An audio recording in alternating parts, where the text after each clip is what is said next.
அடுத்து சிஎஸ்கேயோட playing 11 predictions பார்க்கலாம். CSK பொறுத்த வரைக்கும் ருத்ராஜி, சஞ்சு சாம்சன் தான் ஓப்பனிங்.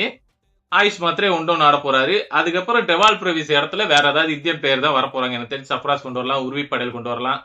பார்க்கலாம் என்ன நடக்குதுன்னு. அதுக்கப்புறம் வந்து பாத்தீங்கன்னா பிரசாந்த் வீர், எம்எஸ் தோனி பிளேஸ்ல வந்து பாத்தீங்கன்னா ராமகிருஷ்ணா கோஸ்ட், இல்லைன்னா கார்த்திக் சர்மா இறக்கலாம், இல்லைன்னா அமன் கான், இந்த மாதிரி நிறைய இந்தியன் பிளேயர்ஸ் நிறைய இருக்காங்க. அவங்கள இறக்கி கொண்டு வரலாம். செமி ஓவர்டன் இருக்காப்புல கலீல் அகமது, நூர் அகமது, அதுக்கப்புறம் மேக்கென்ட்ரி, அதுக்கப்புறம் வந்து பாத்தீங்கன்னா அன்சுல் கம்போச்சு.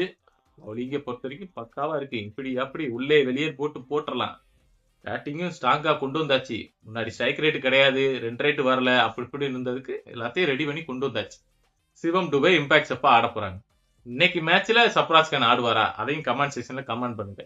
ஆடினாலும் நல்லதுதான், ஏன்னா நல்ல ஸ்பார்க்கோட இருக்காரு. பார்க்கல என்ன நடக்குது. சஞ்சுவோட இன்னிங்ஸ் இன்னைக்கு ரொம்ப எதிர்பார்க்கப்படுகிறது. அது போக வந்து பாத்தீங்கன்னா பவுலிங்கை பொறுத்த வரைக்கும் வந்து பாத்தீங்கன்னா கலீல் அகமதோட பவுலிங்கு, கலீல் அகமதும் நூர் அகமதோட பவுலிங்கு ரொம்ப இம்பார்ட்டன்ட். பார்க்கலாம் என்ன நடக்குது. சரியா? சிஎஸ்கேல எந்த பிளேயர்ஸ் டாப் பெர்ஃபார்ம் பண்ணுவாங்க இன்னைக்கு, அதையும் கமெண்ட் செக்ஷன்ல கமெண்ட் பண்ணிருக்கேன். மேட்ச் வின்னர் யாரு?